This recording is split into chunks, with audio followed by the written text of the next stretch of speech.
Una bendición poder estar acá.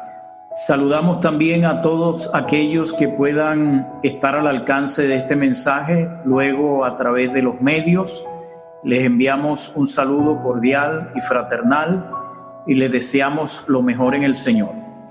Damos gracias a Dios por poder compartir su palabra, que es viva y es eficaz. Para este día de hoy vamos a compartir el texto bíblico que está en el libro de los Efesios, capítulo 5, versículos 15 al 20. Efesios 5, 15 al 20. Dice de esta manera: Mirad pues con diligencia cómo os comportéis, no como necios, sino como sabios, haciendo buen uso del tiempo, porque los días son malos. Por tanto, no sean insensatos, sino sea la voluntad del Señor. No se embriaguen con vino en el cual hay desenfreno o descontrol, antes bien sean llenos del Espíritu, hablando entre ustedes con salmos, himnos y cánticos espirituales, cantando y entonando salmos de todo corazón al Señor, dando siempre gracias por todas las cosas al Dios y Padre, en el nombre de nuestro Señor Jesucristo. Permítanme hacer una oración de acción de gracias, Padre. Estamos agradecidos de ti por la vida que nos has dado, sobre todo por la salvación y todas las bendiciones que vienen junto con ellas.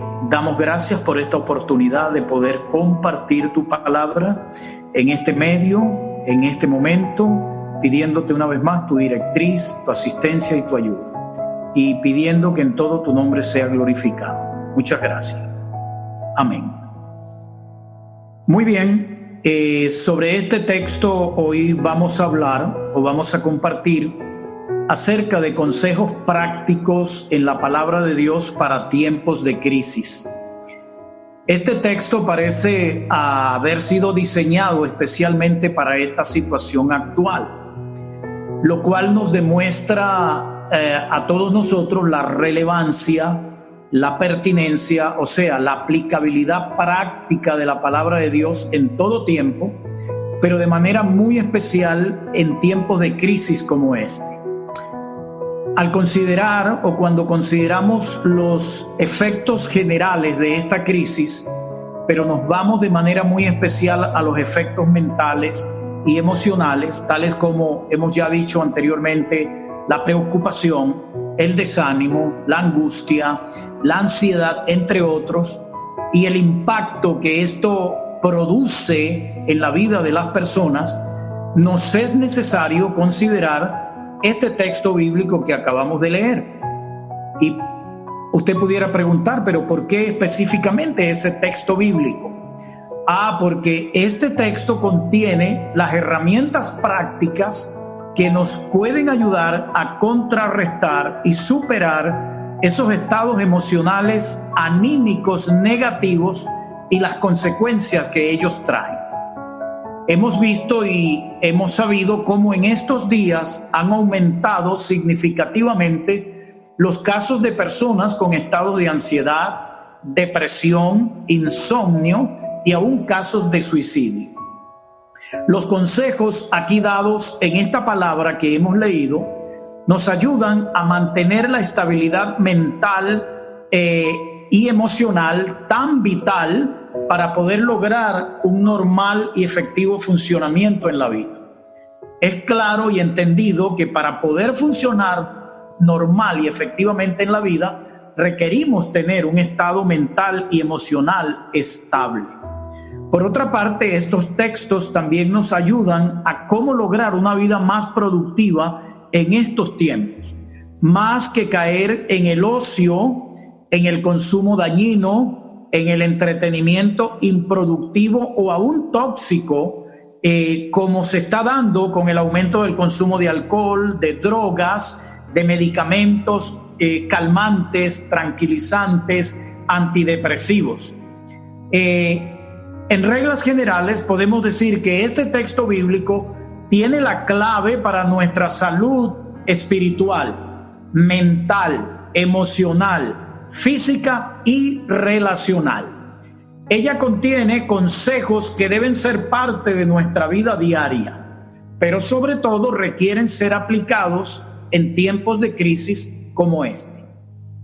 El texto comienza con exhortaciones muy puntuales para este tiempo y dice: mire bien cómo actúen, no como necios, sino como sabios, aprovechando bien el tiempo porque los días son malos.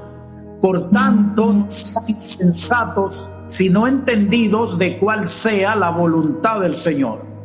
Y le pudiera preguntar, ¿se le parece un poco lo que estamos viviendo a días malos, donde es necesario aprovechar el tiempo y actuar con sabiduría, con cordura, con prudencia y con sensatez, siendo entendidos? Por eso es pertinente esta palabra para este tiempo.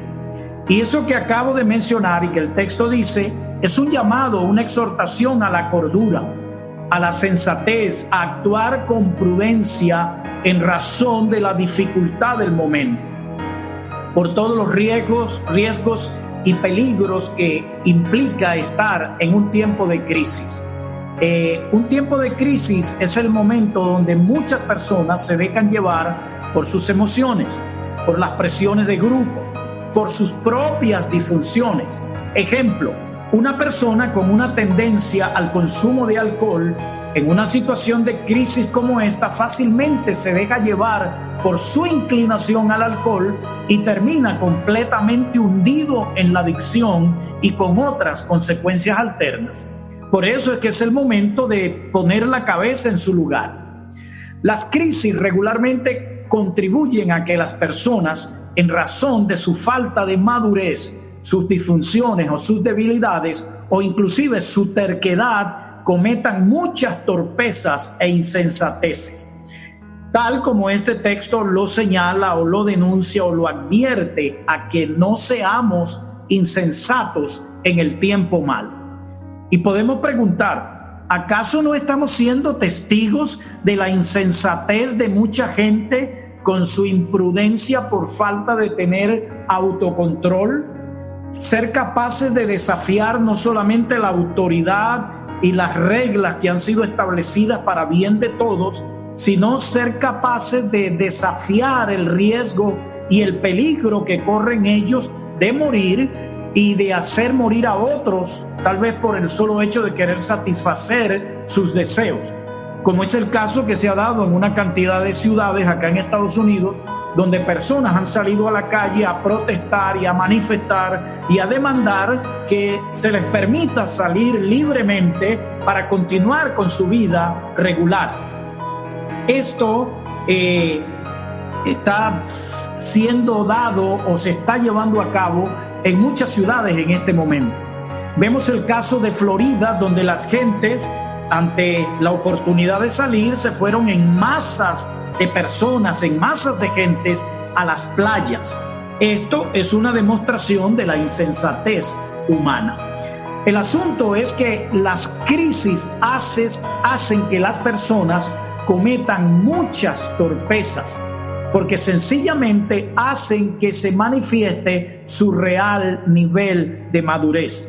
¿Usted quiere saber cuál es el real nivel de madurez de una persona? Pues simplemente sométalo a una situación de crisis y usted verá cómo se expresa y cómo se manifiesta su verdadero nivel de madurez. Recuerde que la madurez no consiste en lo que hablamos y en lo que decimos, sino en nuestro tipo de respuesta, en nuestro tipo de forma de responder ante las situaciones de crisis. Esa es una de las maneras más puntuales de verificar el nivel de madurez de las personas. Aquí conviene hacer una referencia a estudios de supervivencia. Existe lo que se conoce como la teoría de la supervivencia 10-80-10. Eso fue desarrollado por un hombre llamado John Leake. Dice que en situación de crisis o amenaza hay 3 grupos de personas. El primer grupo de personas corresponde al 10% de personas que ante la crisis actúan con calma. Buscan una solución efectiva. Son capaces de detenerse un momento para diseñar un plan estratégico. y están en la disposición de ayudar y orientar a los demás a salir adelante. Pero existe un 80% de personas que en medio de la crisis se paralizan, se bloquean y no saben cómo actuar. Lo ideal es que esas personas, ese 80%, puedan ser capaces de seguir a ese 10% de personas que son capaces de tener calma y de usar la sensatez respecto de lo que hay que hacer. El problema es que además de ese 10% de gente que actúa con calma y de 80% de gente que se bloquea, existe otro 10% de personas que actúan totalmente errática. Son las personas que en medio de una crisis entran en pánico, gritan, se desesperan y con su desespero influyen regularmente de manera negativa en ese 80% que no es capaz de accionar por sí mismo y que de momento se bloquea. Y es entonces donde este 10% de personas que actúan de manera totalmente errática contribuyen a que la situación se agrave, porque lo que hacen es arrastrar a la mayoría en la dirección de su desesperación y de su angustia, conduciendo a la mayoría al desastre. Y creo que eso es lo que está pasando exactamente con esta situación de grupos que están manifestando, o grupos que se están yendo a las playas, o grupos que se están yendo a las calles supuestamente a volver a su normalidad de vida, no dándose cuenta que están respondiendo en dirección del desastre. Y aquí me detengo para hacer una pregunta. Nos las hacemos nosotros como iglesia, se las hacemos a todos los amigos, a las personas que puedan estar al alcance de este mensaje. ¿A qué grupo pertenece usted?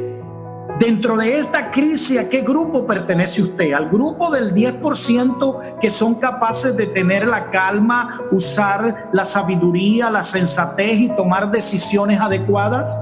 ¿O pertenece al grupo del 80% que se anula, que se neutraliza y que se paraliza ante la crisis y no haya qué respuesta dar? ¿O al grupo del 10% desastroso que entra en pánico y que actúa de manera errática, influyendo de manera negativa en los demás para conducir a otros al desastre? Lo dejo como una pregunta y un ejercicio práctico que cada uno de nosotros debe hacer en este momento. Y es ahí donde para enfrentar y considerar este asunto necesitamos los consejos bíblicos. Quiero aclarar que los consejos bíblicos aquí planteados en el día de hoy son confirmados por las conclusiones de la neurociencia. ¿Y qué es la neurociencia?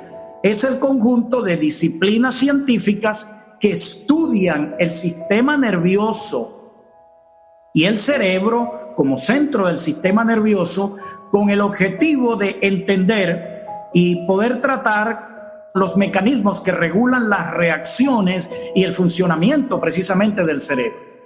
Eso contribuye, o esas conclusiones a las que ha llegado la neurociencia, contribuyen una vez más a ratificar, a confirmar, a validar la veracidad de la palabra de Dios como guía infalible para la conducta humana.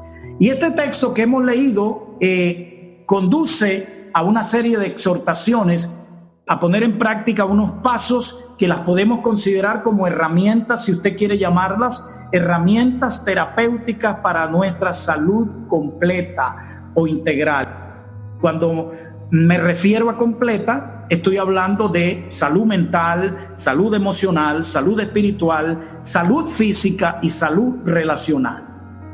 Lo primero que el texto nos menciona, que debe ser una práctica que nos ayude, es el tener conversaciones gratificantes y edificantes.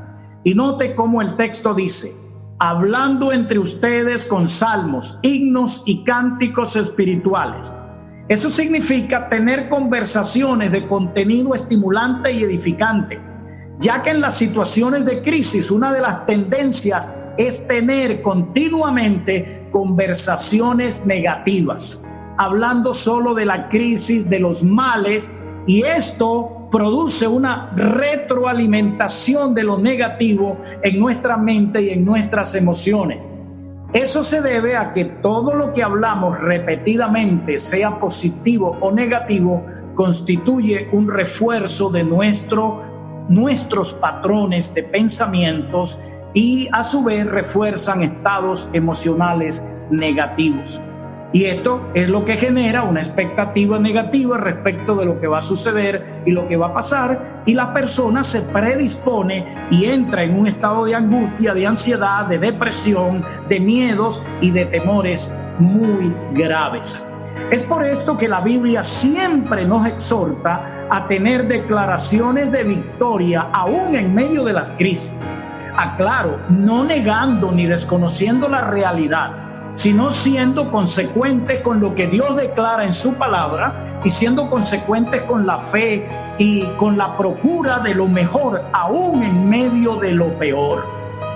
Nosotros, hay una regla que dice que nosotros siempre debemos planificar para lo mejor, pero prepararnos para lo peor. Y creo que si hay algún momento donde eso aplica es en el momento de ahora, donde ciertamente tenemos que estar preparados para lo peor, enfrentándolo con una actitud positiva.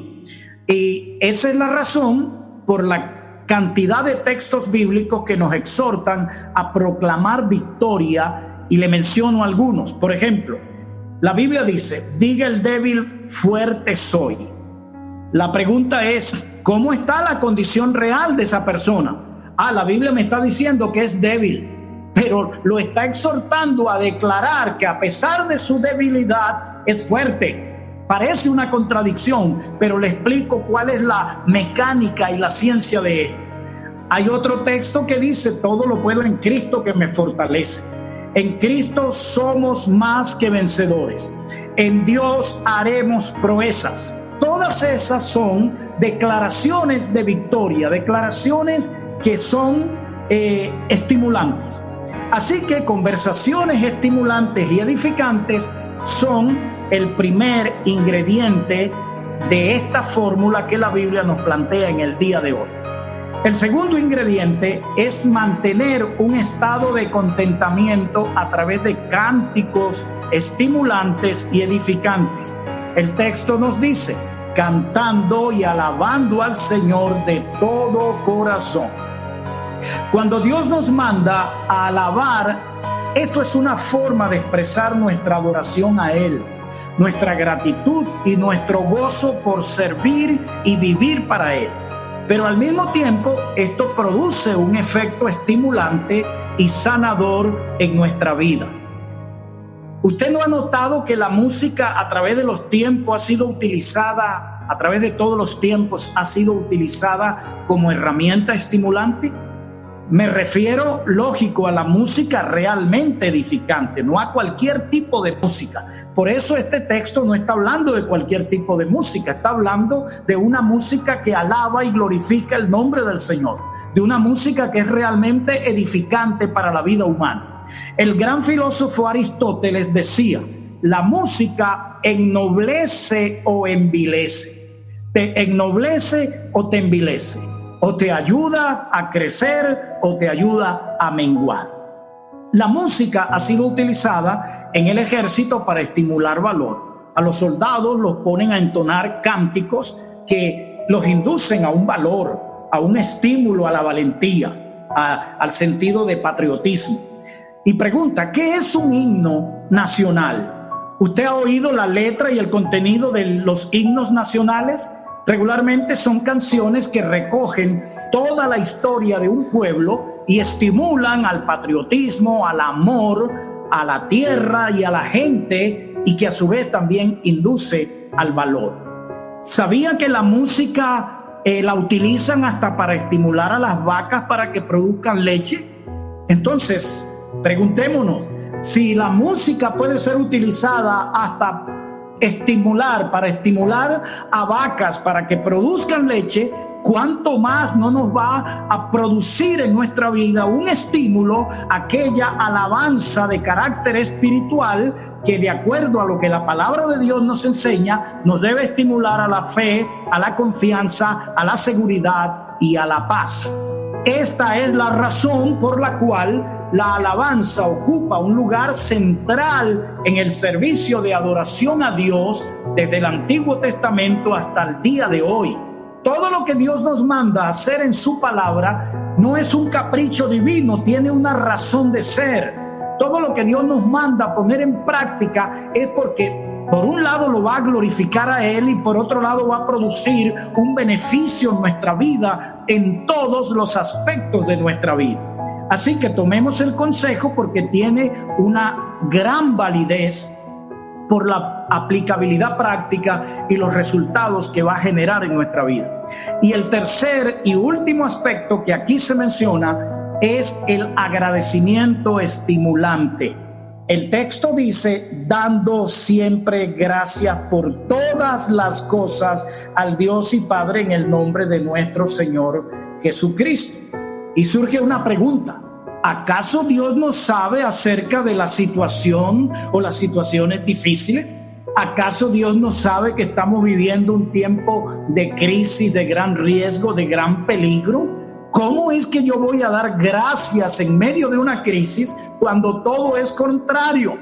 Precisamente por eso es que debo dar gracias, porque si todo es contrario, es cuando más tengo que hacerlo, porque esa es una manera de protegerme mental y emocionalmente, debido a que quejarnos, criticar, lamentarnos, nos predispone automáticamente en lo anímico y nos anula anímicamente para enfrentar con solvencia la situación que tengamos que enfrentar. Nadie, señores, hermanos y amigos, nadie, absolutamente nadie puede tener éxito enfrentando una situación de crisis con el ánimo en el piso o con el ánimo anulado. ¿Cómo funciona esto? ¿Cómo funciona esto de la gratitud? ¿Por qué Dios me dice que le debo dar gracias por todo, siempre, en todo tiempo, en toda circunstancia? Señores, la gratitud tiene un poder.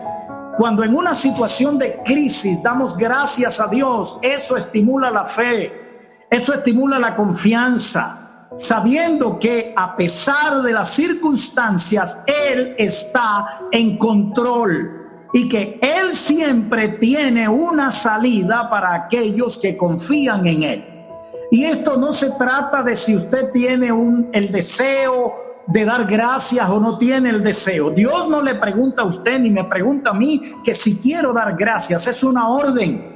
Y esa orden no se debe llevar a cabo por cuestión de sentimiento, sino por obediencia. Y en la medida que la practico, aún no teniendo ganas de hacerlo, por la práctica voy a formar un hábito y ese hábito va a producir resultados en nuestra vida. Por otra parte, ese dar gracias va a tener un efecto estimulante y sanador en nuestra vida. Y aquí es donde entra en juego las conclusiones a las que ha podido llegar la neurociencia.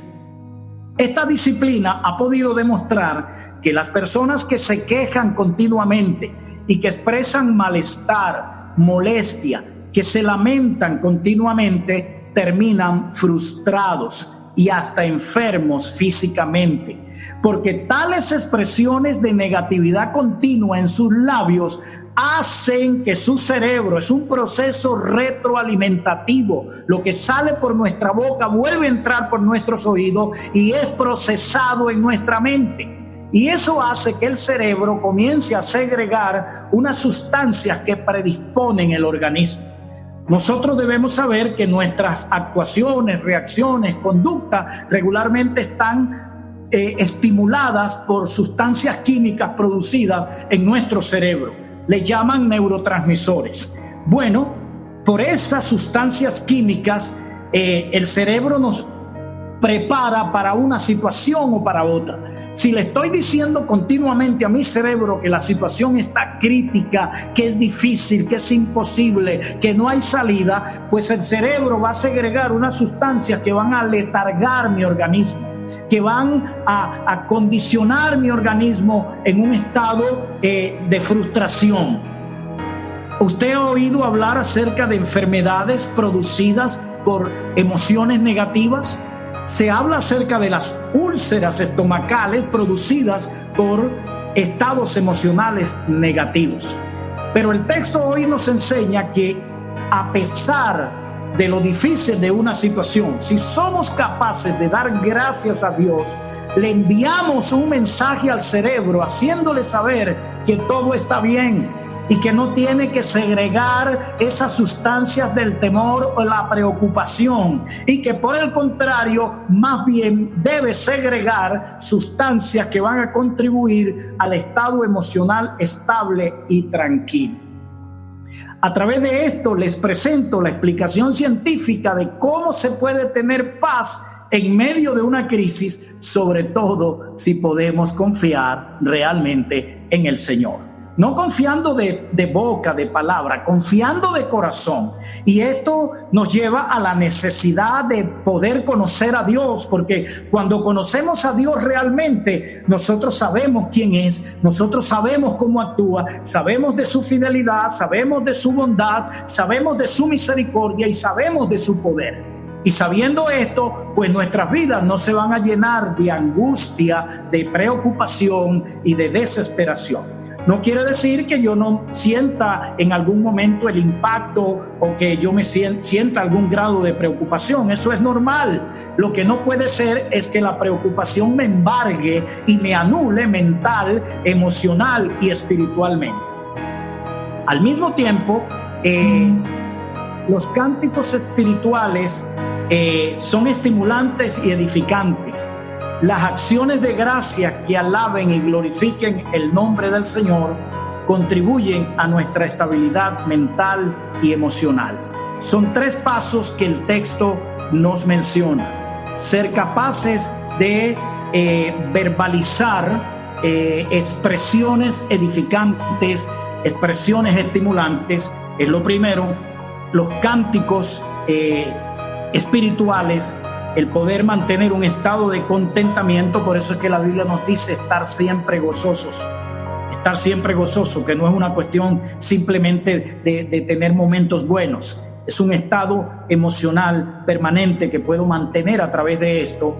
Y el poder dar gracias son puntos claves que, si los ponemos en práctica, vamos a tener un resultado.